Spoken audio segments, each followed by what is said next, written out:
Please join me in welcoming Dr. Dorsa Sadai. All right. Thank you so much. Thanks for the kind introduction, Jennifer, and thanks for inviting me. Really excited to be here. Okay, so hi everyone. I'm Dorsa, and my research is about algorithm design for robots. So I'm very interested in robotics problems specifically where robots are working with humans, trying to coordinate and collaborate with humans. And today I want to talk a little bit about the human-centered perspective on robotics and how we can use advances in learning and control to solve some of these difficult problems that exist in interactions and robotics. So where is the state of robotics today? So if you think about robotics, in the past decade, we have seen a lot of advances in this field of autonomy and robotics, and that's usually due to having really good control theory algorithms or really good machine learning algorithms. So here on the left, I'm showing this robot from Boston Dynamics, and it's like doing like parkour. And it's pretty amazing, like what it is able to do. And one could say that is due to many things, and then specifically like having really good controllers here. And on the right, we have another robot. It's a hand from OpenAI that's trying to move this block from one configuration to another configuration. And it's using reinforcement learning in the backend to be able to do this. And that's also pretty impressive. So if you think about learning and control and robotics in general, we've finally like got to a point where we can think about robots interacting with people in an intricate and long-term setting. So we can finally think about how robots actually think about how they should actually work with humans and collaborate with humans. And this shows up in a variety of settings. This shows up in assistive settings where you're teleoperating a robot to pick up an object, or in settings where you have a service robot trying to move an object with you or help you cook. Or it even shows up like in our cities, like autonomous vehicles trying to interact with humans. Autonomous vehicles are basically robots that need to coordinate with other human-driven cars or pedestrians around them. So this issue of interaction is pretty interesting. And we didn't really have an opportunity to work on it until recently, where we finally see autonomy and robotics getting there. And then we can finally like think about interaction between humans and robots. So let me talk about interaction a little bit. So when we think about interaction, the first thing that might come to our mind is human-human interaction. Humans are really good at this. They easily come to each other's spaces and they collaborate and coordinate with each other on really complex tasks, right? Like cooking or manipulation. And then they're pretty amazing at it. They sometimes like even influence each other. And a question that researchers in general have been thinking about for a long period of time is, how is it that humans are so effective in coordinating with each other? And one common way of modeling this is to imagine that you have two humans coming together, trying to do a task. Maybe it's a collaborative task, or maybe it is a competitive task like playing chess. And one common way of thinking about interaction is to think about how each one of these agents is going to model the other agent. So basically each one of these agents, each one of these humans is going to have some model of how the other person is going to respond, what their policy is, like how they're going to act on this chess game. And then this idea of me modeling you and you modeling me and me even knowing that you're modeling me and so on, right? Like creates this game theoretic interaction between the agents. And it has like a name in every single field. It shows up in every single field. In human robot interaction, we call this theory of mind. In game theory, it is basically this idea of finding equilibria, like me thinking about you and you thinking about me. In natural language processing, this is commonly referred to as a rational speech act. And in general, it's a cool approach. It's kind of like the most obvious way of thinking about interaction, but it does have a big problem. And that problem is it just doesn't scale up, right? Like if I want to model what you thinking about, me thinking about, and so on, that just doesn't scale up. That type of belief modeling is not going to work in practice. So in practice, like people have noticed that, and every field has some sort of approximation of this idea of theory of mind. So one idea is maybe we should do an nth order theory of mind. Instead of thinking about this giant game tree, maybe I can cut it at some time step, at the nth time step, and then I just like have that approximation and solve that, because belief modeling otherwise just becomes interactable fairly quickly. And that idea has been used in human-robot interaction for years now. So when you think about human-robot interaction, you usually don't worry about like too many layers of me thinking about you and so on. Instead, we basically assume that humans come up with some model of the robot, some model of its capabilities or what it is actually doing. And robots also need to build some computational model of humans. Usually it's fixed. You don't really assume humans change in these settings. And then based on that, you kind of think about this game theoretic interaction. This is actually something that we also did like in the setting of autonomous driving. So this is by now, this is a work from 2016 to 2018, where we were looking at how we can plan for autonomous cars that interact with human-driven cars. And usually autonomous cars don't think about interaction that carefully. They usually just think about obstacle avoidance, collision avoidance. But what we wanted to do was we wanted to model this game theoretic interaction, the fact that the actions of the autonomous car influences the actions of humans, and then using that in planning for the autonomous car. And by doing so, we were able to like get very interesting behaviors. We were able to get behaviors like an autonomous car nudging in front of another car and basically like making that car slow down and changing lanes. And that's actually exactly how humans do it, right? Like the way this human-driven car, this white car is changing lanes is not by assuming that every car is a moving obstacle, but instead it nudges in. It does think about that interaction, the fact that it can interact and influence this other driver. And it was kind of exciting to be able to see that, like this type of belief modeling, this type of game theory, like in this setting, and see these types of behaviors when we think about interaction between humans and robots. So what is the problem with this? So everything seems to be working out fine here. So the problem is, and the thing that I'd like to argue here, is that a lot of interactive tasks are actually not like playing chess. If you think about two humans interacting with each other, a lot of times they're not doing this type of belief modeling or an approximate of these types of belief modelings. If I have Alex and Bob here trying to build a structure together, I really don't think Alex is thinking about a belief over what Bob is thinking about Alex's policy or states and so on. So instead, they're able to do this. So how are they doing this? Instead, what I think is really happening here is that they keep track of a much lower dimensional thing, much lower dimensional representation that is sufficient, that is enough for achieving the task. And we usually have like names for these things. We call it the role, like who's leading, who's following, or we call it intent or goal. We usually have like names for these types of abstractions, these types of representations that is enough for achieving this task. And again, another reason that I think humans don't really do belief modeling is one thing I know about humans is that they're bounded rational. So because they're bounded rational, they just don't even have the resources and memory to keep track of these high dimensional beliefs. Like I personally have like 3 bits of memory. Like I'm not going to be able to capture like everything about the other agent. So instead we just figure out what is enough, like what is sufficient to do the task. And this is a core that shows up in the rest of my talk today. So this idea that there's really a low dimensional representation, a low dimensional shared representation that kind of captures this interaction. And that is a viewpoint that we've been looking at when we think about interaction. And this representation can change, right? Like our roles can change, our intents can change. And that is the thing that we need to keep track of. That is the thing that we need to understand how it adapts and so on.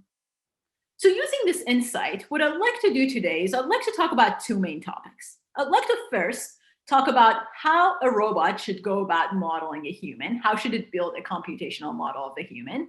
And I'm going to spend some time first thinking about how humans evolve and how humans change, and model these changing behaviors of humans or other agents. It doesn't need to be humans. It could be a multi-agent system. And then I'm going to switch topics and talk a little bit about data efficient learning of these models. So that's all within this realm of modeling humans. And then toward the end of the talk, what I'd like to do is I'd like to talk about interaction a little bit more carefully. Now that we have these models, now that we have these representations, how can a robot come in and interact better? How can a robot be controlled like in a more intuitive fashion? And how can it influence people, or how should it influence people? Okay. All right. So those are kind of the main 2 things I'd like to talk about. So let me just jump into the first topic. So in the first topic, I would like to talk about first this idea of evolving interactions. So when we have a robot interacting with people, or when we have 2 agents interacting with each other, doesn't need to be a human, usually these other agents or these humans are usually non-stationary. They're not like fixed sitting there and just not changing, right? Like usually if I put a robot in their space, they're actually going to update their behavior based on the actions of the robot and in response to the actions of the robot. And that makes this problem really challenging. Like non-stationarity is one of the challenging problems in the field of reinforcement learning, in the field of planning, in the field of opponent modeling. And that is a question that we are interested in answering. So let me give you an example. So we started looking at this example where we have two robots that are trying to play a game of air hockey together. We have this robot that I'm calling ego agent, which is the robot that I'm planning for. This is the thing that I'd like to be able to control at the end of the day. This is my learning agent.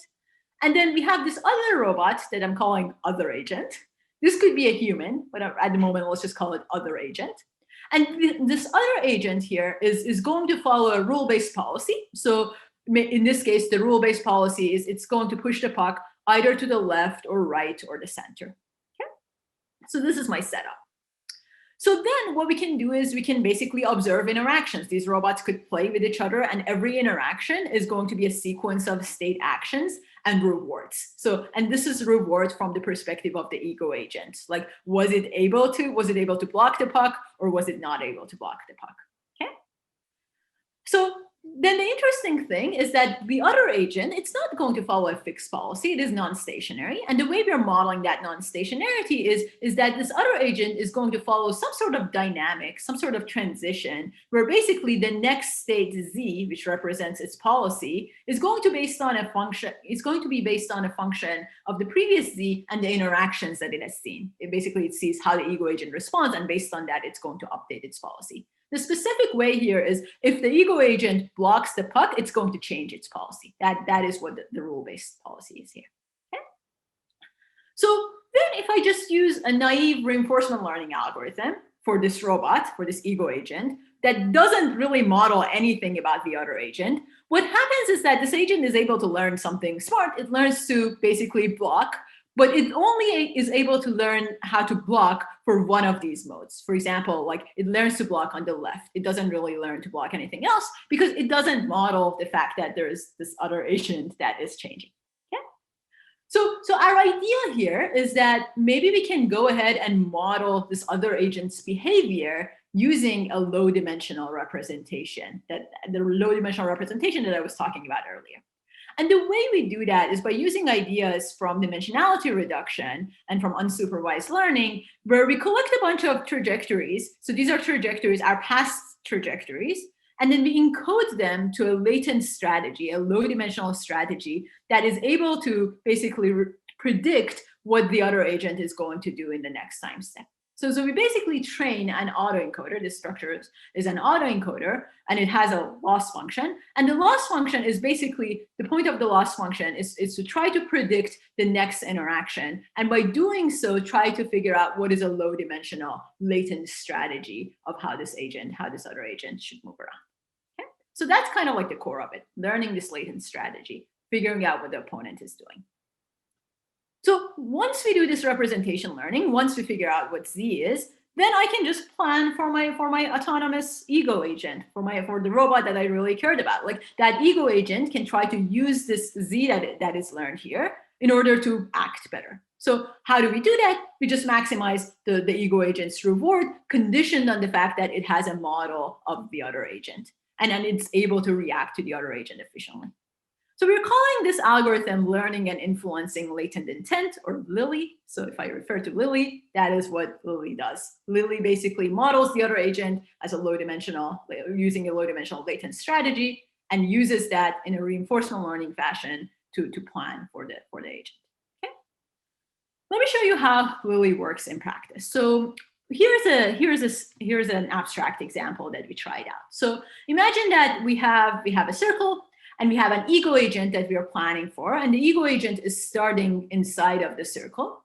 And it could basically move to the boundaries of the circle and either stay inside of the circle or outside of the circle. That's what the ego agent does. And then we have this other agent, and the other agent is the gray agent, and the gray agent either moves clockwise or counterclockwise on the boundary.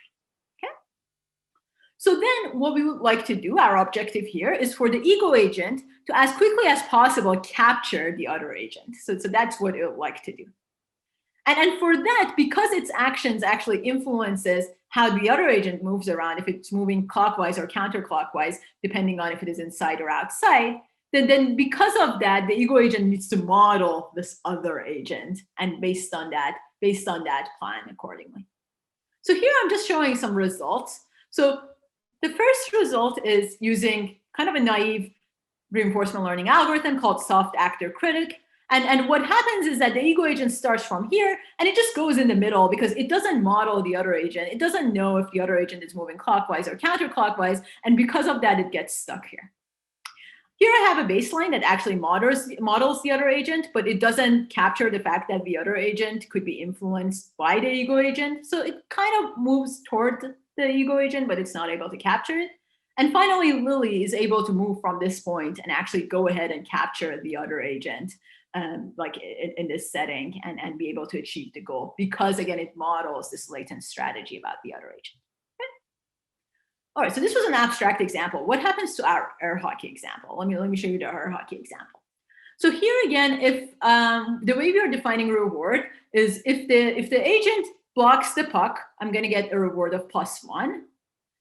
And then if the agent blocks the puck on the left, we are going to get a reward of +2. So we're making this assumption that our robot is really good at blocking pucks on the left. That is why it's going to get like better reward, like if it is blocking it on the left.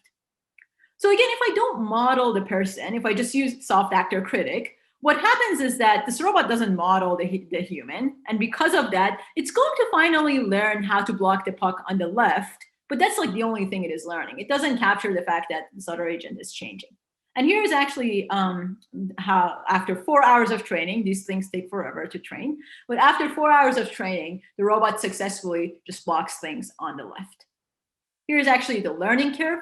So it starts blocking on the right, and at some point it realizes that blocking on the left is going to give it more reward because blocking on the left was giving reward of +2 as opposed to +1. So it finally like achieves blocking on the left, and it gets like 40% success because it gets lucky 40% of the time where the other agent pushes the puck to the left and it can only block on the left.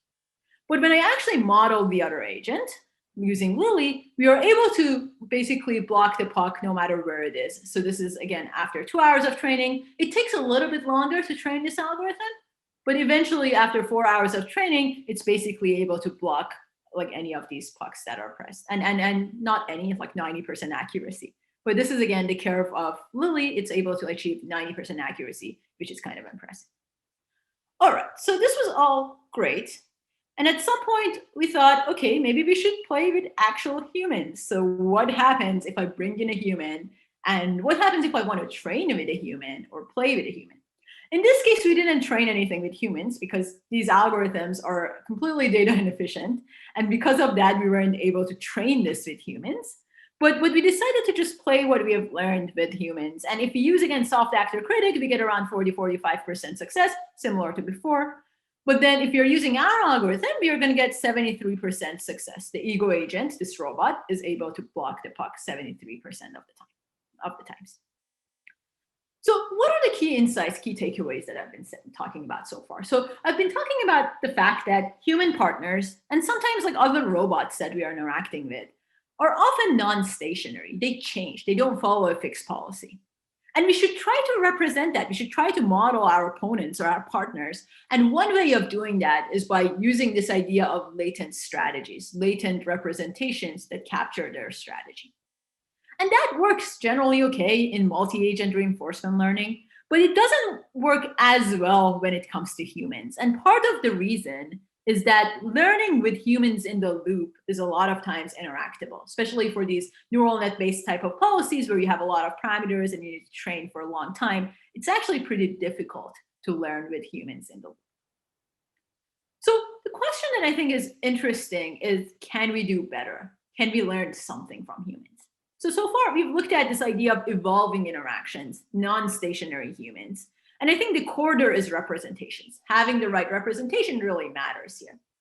But what if I can simplify the problem a little bit more and do not worry about non-stationary humans? What if I can just like worry about like stationary humans that are just not changing, they're fixed? If I worry about stationary humans, can I just learn something with humans? Can I interactively learn with humans? And our key idea there is that, yeah, that is possible. And the reason that is possible is that humans leak information like everywhere. And maybe we should just be smarter about the way we are collecting data from our humans. I think like in general, we could do much better than just assuming that we can get lots of expert data from humans. And that's what I'd like to talk a little bit about at this section. So in general, if I have a robot and my robot wants to do a task like pick up a cup, one way of doing that is to write out a reward function, hope the robot does the best. And in general, that is difficult because writing out objectives, writing out specifications is pretty difficult when it comes to robotics, when it comes to reinforcement learning. But another alternative way of doing this is to get a person and ask a person to show a robot how to do the task, how to pick up a cup. And the idea is, can the robot learn from these demonstrations provided by a person? And then this idea has been around for like 20 years now, right? Like this is often referred to as imitation learning or learning from demonstrations. And the kind of core idea of it is I'll bring in an expert, a person who knows how to do the task, and the expert will show some demonstrations on the robot, and maybe we can learn from that. And that is the thing that's actually inefficient. And I'd like to argue that there are other avenues that we can learn from, or other sources of data that we can learn from. So some of the things that in my lab we've been looking at is maybe it doesn't need to be expert data. Maybe we can learn from suboptimal data or observations. There are a lot of like YouTube videos out there of people doing things. Can I just learn from, can I take those and learn from those demonstrations? Like, does it actually have to be an expert like working on this robot? In general, we have a ton more data that is suboptimal or that's an observation and is not an expert data. So could we learn something from that? Could we learn from language instructions? Could we learn from narrations? Like, I think that's in general a very interesting direction. And it's a kind of underexplored direction in robotics, I would say, which I think is a pretty interesting thing to look at. Like, what can we learn from language instructions? Another interesting question is, can we learn from comparisons? Maybe I don't ask like an expert to come in and show me how to do things on the robot because maybe that is difficult, but maybe the robot can just show me a couple of things, like a couple of trajectories, and then maybe the robot just asks, well, which one do you prefer? Can you rank them? Can you give some ranking of like which one you like most?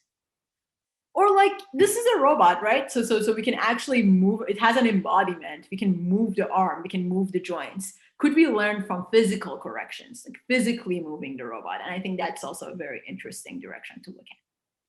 So I don't have, like, these are directions that we are very interested in. I don't have time to go over all of them. What I'd like to do today is I'd like to briefly mention some of our work around learning from comparisons, and then briefly mention learning from physical corrections a little bit.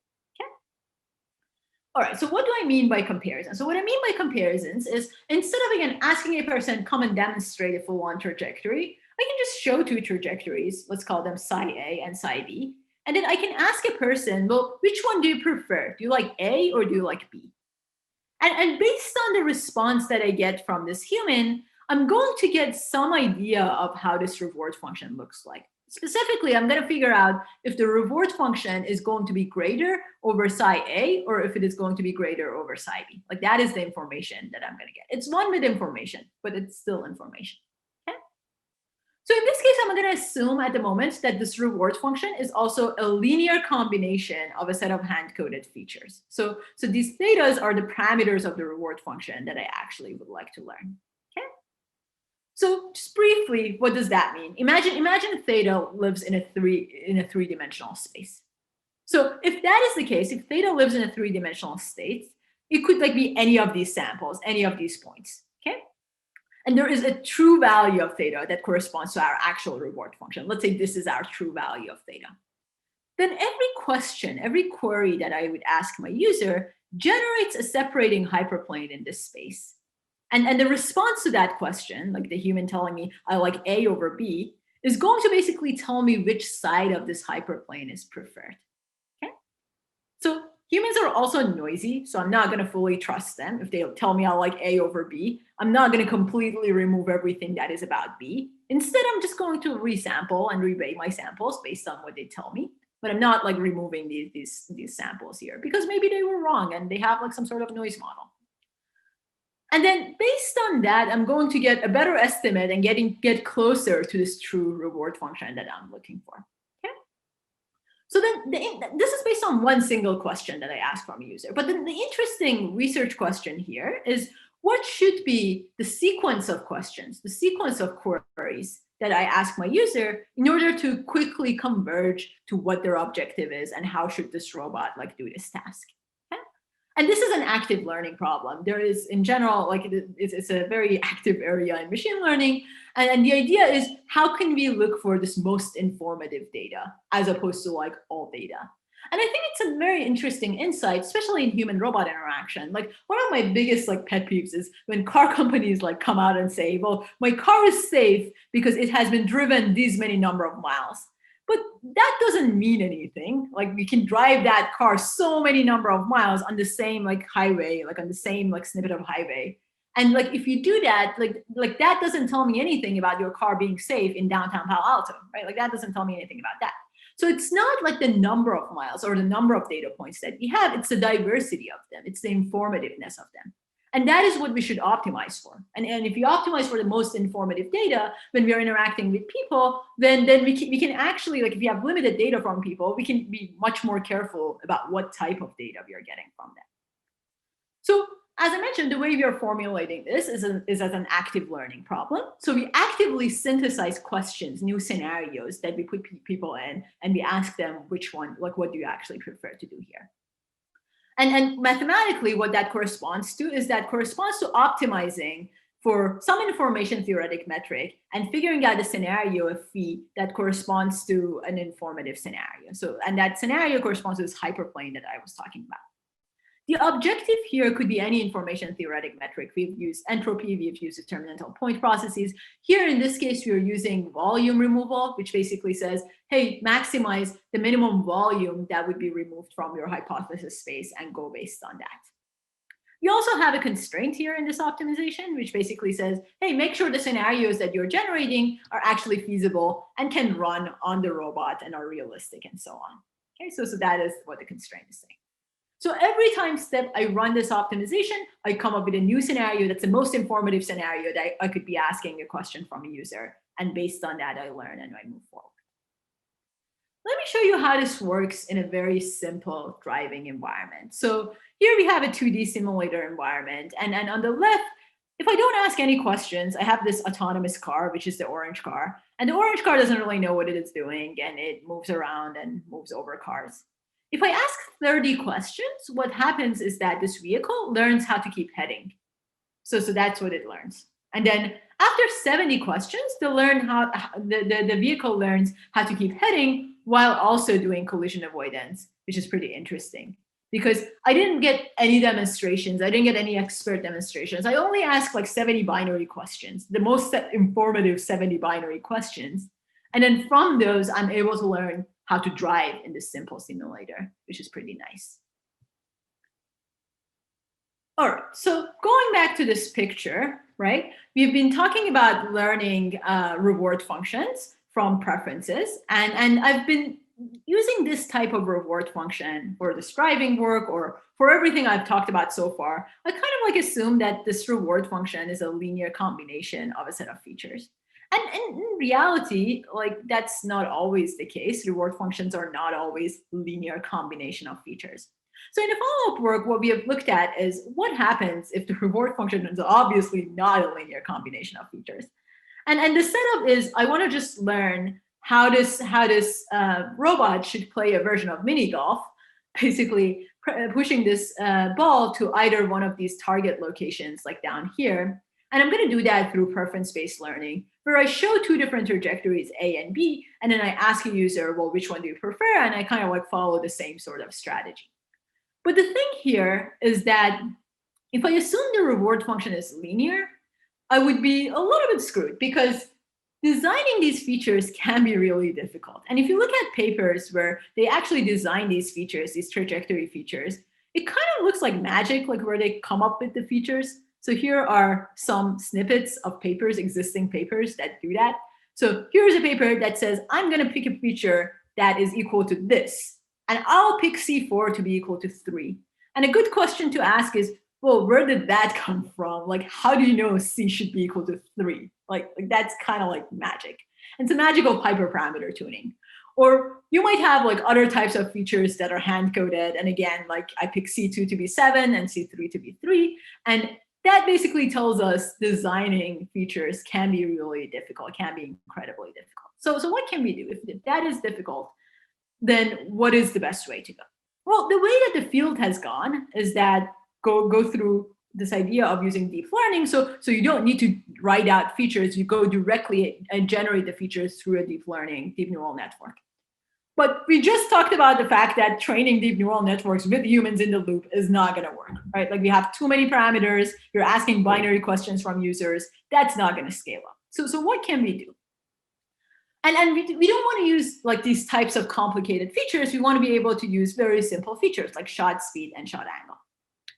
And one other point here is that if I pick these types of linear rewards, I'm not even able to do this task, this particular task, because if I have a linear reward with these types of features and I optimize that, the thing I'm going to get is always going to be the corners of this space, because optimizing that always gets me kind of like these boundaries and never gets me any of the targets.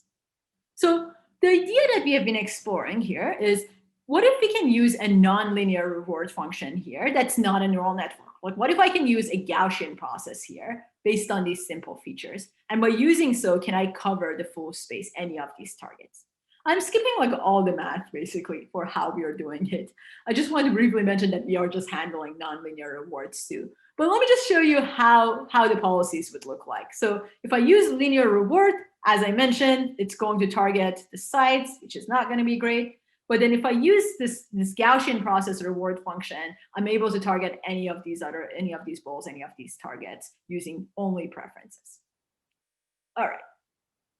Okay, so that was this idea of learning from pairwise comparisons as opposed to demonstrations. And that actually makes it a lot easier a lot of times to learn from humans.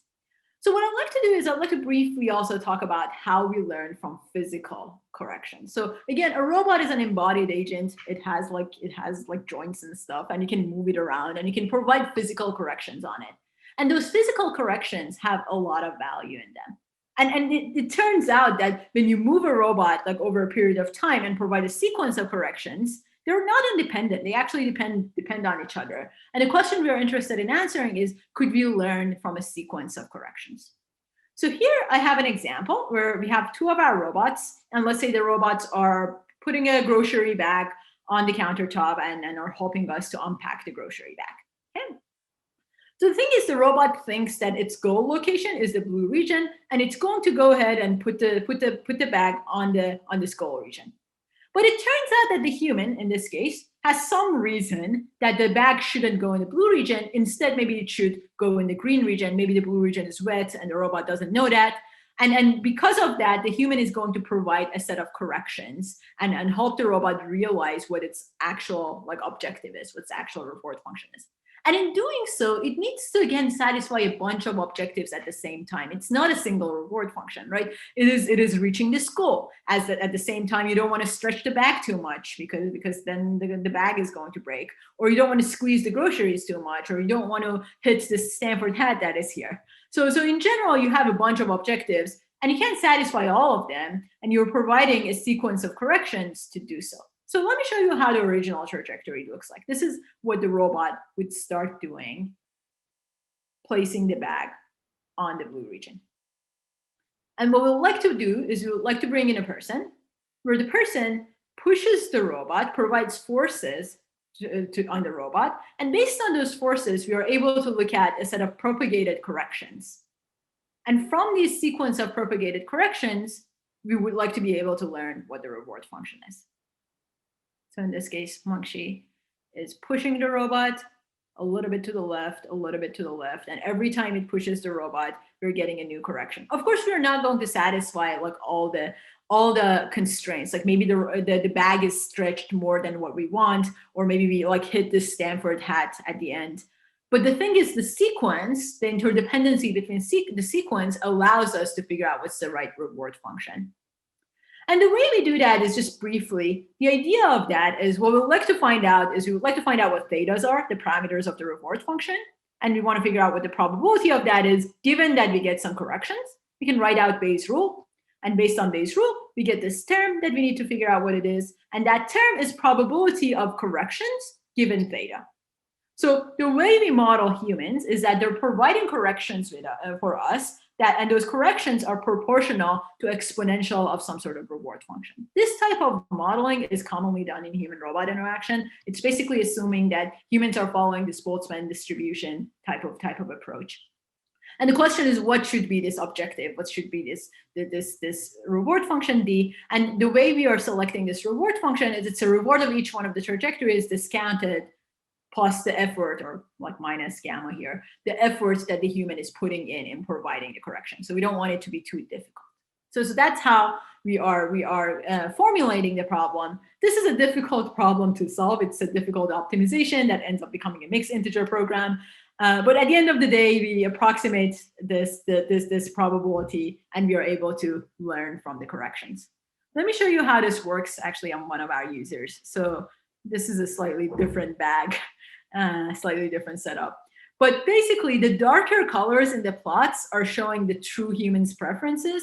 And if we independently consider each one of these corrections, we are not able to capture what the true reward is. But if we consider the sequence, from the sequence, we are able to correctly capture the true human preferences. All right. How much time do I have? So okay, I have a little bit of time. So let me talk about the next part. So just to summarize, what I've been talking about is how can we build models of humans? Maybe we can learn representations when humans are changing, or maybe we can learn through interactions, like humans leak information, through physical interactions, through comparisons, and from that, maybe we can learn what people really want.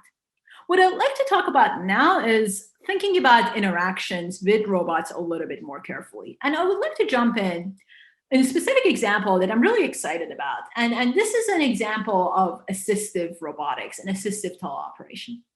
If you think about these, there are these wheelchairs with these assistive arms on top of them. And actually more than 1 million Americans use these wheelchairs for different types of tasks, like feeding themselves or getting out of the bed or bathing themselves. And it's incredibly difficult to control them. So here I have a video of a person trying to operate this robot, open the fridge, get some food out of the fridge. And the thing I want you guys to notice is his hand, his right hand side. So what he's doing is he keeps pushing the side. And what he's doing is he's controlling 6 things. So the way these robots are controlled is by end effector control, which means you're controlling the XYZ of the end effector, and then he pushes the side, that switches mode. And then you're controlling yaw pitch roll of the end effector. So you're controlling 6 things at a time. And that's just too much. And it makes it really difficult and slow to do simplest tasks here. So an idea that we have been thinking about is, if you think about these robots are dexterous. That's nice. That actually makes them easy to control. But the question that we have is, can we have a low dimensional representation, kind of in a similar manner as the first part of the talk, where we can use that low dimensional representation as a way of controlling the robots, as a way of making this much more intuitive? And it turns out that conditioned on the task, that is actually possible. Let me give you an example. So imagine I have a robot arm with a lot of degrees of freedom, and I can control this arm and move it on a sine wave by controlling each one of these joints at a time. And that is a lot of joints. That's a lot of degrees of freedom. I need like 6 degrees of freedom. But if I know that my robot arm is moving on a sine wave, if I already know this is moving on a sine wave, there exists a 1 degree freedom controller that allows me to do this task. I can just do +1 and the robot goes to the right, and I can do -1 and the robot goes to the left. Again, conditioned on the task. And that is our key insight. Our key insight is conditioned on what the task is that we're trying to do, we should be able to learn a low dimensional representation. The approach we're using is actually very similar to what I talked about earlier, where we collect expert demonstrations, again, traces of state actions and beliefs. And from that, you're learning a latent action, a low dimensional action space, kind of like a 2 degree freedom action space on the joystick. So the person can kind of control this, either moving left and right and up and down. And the way we are training this is by training this autoencoder, this dimensionality reduction technique, where we encode and decode these expert trajectories, and we are conditioning it on the context. So at the end of the day, we have a low dimensional latent action where we can press right and left and up and down and move the robot in this space. Okay? Let me show you how that works in practice. So here we are looking at a task of making an apple pie. It's not a real apple pie, it's a mock apple pie, but it's a nice task because it's a long horizon task. And I'm comparing end effector control, which is controlling 6 things, X, Y, Z, and yaw pitch roll on the left, versus our approach, which is controlling 2 things. And it's much smoother to use our approach. Like, you can easily move between the shelves and move things around. And in the other case, the user is just having a difficulty getting to the shelf. At the end, the users are supposed to steer, and everyone does their own weird way of steering. But at the end of the day, basically, this approach of latent actions using representations is much faster, much smoother, and easier to use. And our users strongly preferred it over kind of state-of-the-art end effector control. Okay. All right, so something that we have been thinking about since then is trying to deal with more precise manipulation tasks. So we have this end effector control. It's great, like it's great for high level reaching tasks. But the thing that it doesn't really handle as well is more precise manipulation tasks, like picking up these marshmallows. So in this case, Hung is trying to use this robot and get the robot to the marshmallow and then pick up the marshmallow. Getting the robot to the plate is actually the easy part because it's just using our approach. It's easy to use our approach. So he shows the marshmallow he wants to pick, the robot gets there. And then now for picking up, he's like, being super careful. He goes from the side and checks it. And then boom, the robot comes out empty-handed. And that is not so great. So the thing that I think is interesting here is how can we use better autonomy here? How can the robot help you by realizing what your intent is? Like if the robot can realize that your intent was for this third marshmallow as opposed to any of the other ones, maybe autonomy can kick in. Maybe we can add shared autonomy. And based on that, the robot can come and help you pick up objects. So we have done some work around this, but given the time, I think I'm going to skip the details of it. And I'm just going to show kind of the result here. So here I'm comparing, again, something very similar to end effector control to our approach using latent actions plus shared autonomy, where the robot realizes what your intent is and it helps you achieve the task. And the task is picking up a marshmallow, scooping some icing, and then dipping it in rice. Don't ask me why we chose these food items. It turns out that they are more sustainable for lab things. They kind of worked for these different types of motions.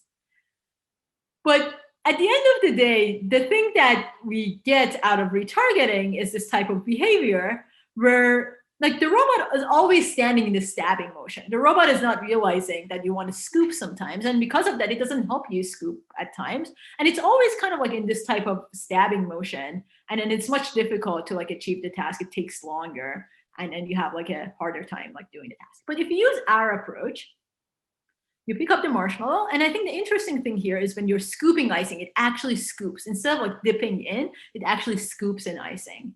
And then at the end, it goes and dips in the rice. So if you look at kind of the alignment plot here, you actually see scooping behavior when you're trying to scoop out icing. And the reason that the robot does that is because of shared autonomy. And that's pretty nice. In general, I was happy with this work. This work was actually nominated for awards and stuff. But also at the end of this project, looking at these videos and the fact that we had to choose this specific type of food and so on was kind of disappointing. So because the point of this project was to have more precise manipulation tasks. And at the end of the day, even myself, looking at these videos, I had a hard time convincing myself that this is precise manipulation. And so since then, this has got me really excited about this field of assistive teleoperation and specifically assistive feeding. So the thing that we're currently at the moment working on is thinking about how we can feed people. So how can we use these robots to assistively help people feed themselves? And that's an interesting robotics problem because you're dealing with deformable objects, you're dealing with objects that change shape and adapt and so on. It's a very difficult interaction problem. like we are thinking about interaction with a person, the movement needs to be like a fork is coming to your face. So the movement should be safe and comfortable. And then especially like if you're scraping the food off like person's mouth, especially with patients who have disabilities and they can't move their neck, that's a very safety critical problem that one needs to consider, considering forces and so on. So this is an area that I'm really excited about, and then we're starting to look at it a little bit more carefully. This is our robot using a force sensor on top of a fork to feel the forces, and we're using this dental fixture. We are going to test on humans, but at the moment there's COVID, so that's a little bit more difficult. But an exciting project that I guess we'll find out more in a few months. Okay, so all right, so I've been talking about again this idea of modeling humans and using these models for better controlling and better assistance and interaction. And except for the very first part of the talk, I kind of assumed humans are stationary, right? Like even in this last part, like in this assistive teleoperation part, I assumed there's that latent action and you can just learn it and it's going to be fixed. And again, I'd like to argue that humans are not fixed agents that don't change. Humans change all the time. Like even in assistive settings, they change all the time. An example of that is these exoskeletons where people use them for rehab to try to like learn how to walk again. And something interesting about these is they don't really like model humans as well. So because of that, they try to like do some level of shared autonomy and help the person walk. But because they don't model the person and the person's adaptation, people actually tend to end up allowing the robot to do most of the tasks. So one of the challenges in this space is over assistance. The robot is doing most of the task and the human is not learning really, which was the point of the rehab. So how can we model the fact that humans are non-stationary? I think that's in general a very difficult problem. And how can we try to kind of act better as a robot, realizing that humans are changing? So what I'd like to very briefly talk about now is this idea of, so I've talked about like controlling robots and making controlling robots easier, like as I talked about in the assistive robotics setting. But the fact, given that humans are non-stationary, I think one question that's interesting is, could the robot control people? And control is not a good word, so I'm going to just use the word influence. Can the robot positively influence the person? And how should we think about that, given that the person is, again, non-stationary? So more abstractly to think about this, we are kind of like in this setting, and a lot of times this shows up, where we have options as the ego agent, the robot, has an option of taking a set of sequence of actions that takes us to two different equilibria. And once you're in those equilibria, sometimes you're stuck, like there's like no way of going back. But the robot has the option of influencing us to end up in these very different equilibrium behavior. And then these equilibria, maybe both of them are great equilibria, but like one is better than the other. So could we get the robot influence us in a way that takes us to the better equilibria? So imagine I have an ego agent and other agent, and they can work together. And the ego agent, if it is moving clockwise versus counterclockwise, can take us to these two different equilibria. How can we plan for the ego agent to plan for a sequence of actions that takes us to the better behavior, to the better societal behavior, or to the better behavior that the ego agent is looking for? And when I think about this type of behavior, the thing that it reminds me of are like these marble races or pinball, right? Like when you think about sequence of interactions, those sequence of interactions can take you to very different slides or very different equilibria. And that's kind of the same notion that I'm hinting at. Could we plan for a robot in a way that it can influence people, kind of like influencing a marble, and take that to very different equilibria? And again, like one equilibria might be better, like it could be an equilibria that has actually gold in it. So how can we do that? So briefly, we actually tried this out in the air hockey example that I was talking about earlier. So remember my very first example, very first part of the talk? We were trying to learn representations like latent strategies, right? And we were planning based on those latent strategies. We were having a robot that could work with humans because it was modeling humans. But the thing that you're looking at right now is, instead of optimizing for the robot's reward, which is what this equation does based on the strategy of the other agent, one thing we can do is we can optimize, instead of within an interaction, we can optimize across interactions. And if I optimize across interactions, I might be able to influence the other agent. So we've tried that out actually in this point mass example. Remember the point mass example? The point of it was for the ego agent to move to the other agent and capture the other agent. We were able to do that using Lily, right? But still, this agent needs to move, and it would be faster for it to move forward, like toward the top of the screen as opposed to the bottom of screen, because it will travel less, and that would be better. So using this idea of influencing, our agent is actually able to influence the other agent to move toward counterclockwise, for example, and move towards this region where our agent is traveling less and is also able to capture the agent, which is kind of interesting because you're optimizing for your own goal, and through that, you're making other people take actions in a way that helps your goal in this case. And that we kind of like see that in simulation in this point mass navigation. In the case of air hockey, if you remember the air hockey example, we said the ego agent is going to get rewards of +1 if it blocks the puck. And we said, well, ego agent is particularly better at blocking the pucks on the left, so it's going to get higher reward.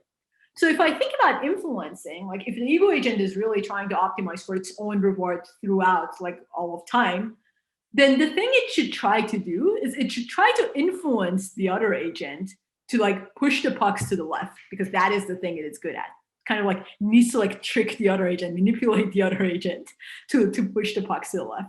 And actually, it turns out that our policy using influencing is able to do that. Like after 4 hours of training, it's able to block the pucks, and it's also able to influence the agent to always like push the puck to the left.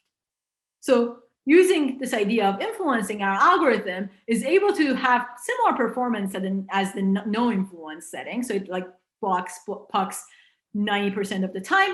But the thing that's interesting is it's going to get the agent like pushed to the left 41% of the times, as opposed to kind of like a uniform setting where the puck is going to be pushed to any of these sides in the no influence case.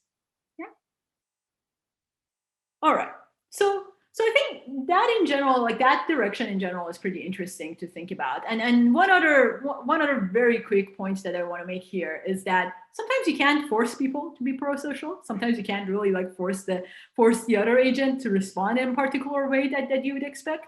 So another direction that we have been thinking about is this idea of gifting. So maybe during training, I can just gift part of my reward function to you, so then I can get to a better equilibria. And then it's an interesting idea. You're basically, it's not really gifting, it's bribing, to be honest, but gifting is a better name for it. But you're basically giving a little bit of your reward function to the other agent to make the other agent follow this better equilibrium, this like pot of gold that makes you or makes both of you happier. And we were looking at that in the setting of matrix games, and I'm not going to go through this, but what ends up happening at the end of the day is in this matrix games, like the game of Stag Hunt, there are actually two pure Nash equilibria. One is better than the other. One is pro-social. And if you look at the phase portrait of that, you could end up in any of these equilibria. This is the phase portrait of that. But with gifting, what we're able to do is we're able to flip this phase portrait and get everyone to move towards the pro-social behavior as opposed to this other pure Nash behavior, which is in this corner. All right, so why do I care about that? I just want to mention why I care about it, and I'll wrap up 1 minute. So I think in this idea of ending up in different equilibria shows up all the time when we think about repeated interactions. And I think in general, in human-robot interaction, we don't think as much about long-term interactions as much as we should. And long-term interactions have interesting behaviors. Like if you look at driving behavior in Tehran, which is where I grew up, is very different from driving behavior in Palo Alto. Both of them kind of work okay, to be honest. But why is it that driving behavior is different in these two different cities? What has happened is that you put cars and people interacted with each other, and based on those interactions, they ended up in two different, very, very different equilibria. I don't think there's a way of going back. We're kind of stuck in those equilibria. That's an interesting question. Can you move between the equilibria? But we are ending up in these different behaviors based on repeated interactions. And I think we should think about that as we are putting out more robots in the world. For example, like Waymo has a fleet of Waymo cars. if I put out a fleet of Waymo cars on a road instead of a single Waymo car, then can that help traffic? Can that change equilibria? How do we think about that? And we have a whole thread of work on that I did not cover in this talk at all. But we are looking at some of these problems, like specifically mixed autonomy traffic, where we have a bunch of autonomous cars on the road and they can actually influence things like routing. So with that, I would like to thank my group. This is the group during COVID time. And I would like to thank you guys, and I can take any questions.